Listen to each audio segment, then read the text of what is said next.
അജിംഷദ് May പകുതി വരെ ഇത്തരത്തിൽ താപനില ഉയർന്നു തന്നെ തുടരും എന്നൊരു കാര്യമാണ് കേന്ദ്ര കാലാവസ്ഥാ വകുപ്പ് അറിയിച്ചിട്ടുള്ളത്.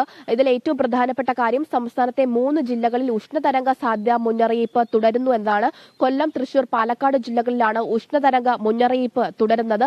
ഈ മുന്നറിയിപ്പ് നിലനിൽക്കുന്ന ജില്ലകളിൽ കൂടുതൽ ജാഗ്രത പുലർത്തണം എന്ന കാര്യമാണ് കേന്ദ്ര കാലാവസ്ഥാ വകുപ്പ് അതുപോലെ തന്നെ ദുരന്ത നിവാരണ അതോറിറ്റിയും ആരോഗ്യ വകുപ്പും ഒക്കെ തന്നെ അറിയിച്ചിട്ടുള്ളത്. ചൂട് കണക്കിലെടുത്ത് സൂര്യാതപം ഉൾപ്പെടെയുള്ള നിർജ്ജലീകരണം ഉൾപ്പെടെയുള്ള പ്രശ്നങ്ങൾ ഉണ്ടാകാനുള്ള സാധ്യതയുണ്ട്. അത്തരത്തിലുള്ള മുൻകരുതൽ നിർദ്ദേശങ്ങളൊക്കെ തന്നെ ജനം പാലിക്കണം എന്ന കാര്യം പ്രത്യേകം പറഞ്ഞിട്ടുണ്ട്. കൂടാതെ ഏറ്റവും പ്രധാനപ്പെട്ട കാര്യം നേരിട്ട് വെയിൽ കൊള്ളുന്ന സാഹചര്യം പരമാവധി ഒഴിവാക്കണമെന്നതാണ്. ഇതിനോടകം തന്നെ തൊഴിൽ മേഖലയിൽ, അതായത് വെയിലത്ത് ജോലി ചെയ്യുന്നവരുടെ തൊഴിൽ സമയം ക്രമീകരിച്ചിട്ടുണ്ട്. 12 മണി മുതൽ 3 മണി വരെ ഇത്തരത്തിൽ വെയിലത്ത് നേരിട്ട് ജോലി ചെയ്യുന്നവർക്ക് വിശ്രമ സമയമായിരിക്കുമെന്ന് തൊഴിൽ നൈപുണ്യ മന്ത്രി കൂടിയായ വി ശിവൻകുട്ടി ഇന്നലെ വ്യക്തമാക്കുന്ന സാഹചര്യം ഉണ്ടായിരുന്നു. കൂടാതെ തന്നെ പാലക്കാട് ജില്ലയെ സംബന്ധിച്ചിടത്തോളം സ്കൂളുകൾക്കൊക്കെ അവധി നൽകിയിട്ടുണ്ട്. സംസ്ഥാനത്തുടനീളം അംഗനവാടികൾക്ക് ഈ ഒരാഴ്ച അവധിയാണ്.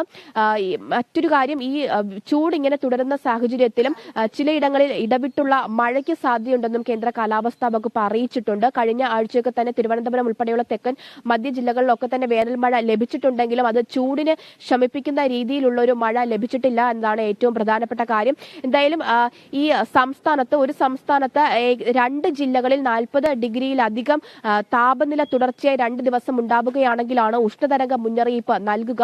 നമ്മളെ സംബന്ധിച്ചിടത്തോളം 3 ജില്ലകളിൽ തുടർച്ചയായിട്ട് 2-ൽ കൂടുതൽ ദിവസമായിട്ട് 40 ഡിഗ്രിയിലധികം താപനില ഉണ്ടാവുകയാണ്. ഇപ്പോൾ തൃശൂർ, പാലക്കാട് ജില്ലയിൽ 40 ഡിഗ്രിയിലധികം താപനില ഉണ്ടാകും ഈ ഒരാഴ്ചയെന്ന് കേന്ദ്ര കാലാവസ്ഥാ വകുപ്പ് അറിയിച്ചിട്ടുമുണ്ട്. ഈ സാഹചര്യം കണക്കിലെടുത്താണ് ഉഷ്ണതരംഗ മുന്നറിയിപ്പ് കൂടി പുറപ്പെടുവിച്ചിട്ടുള്ളത്.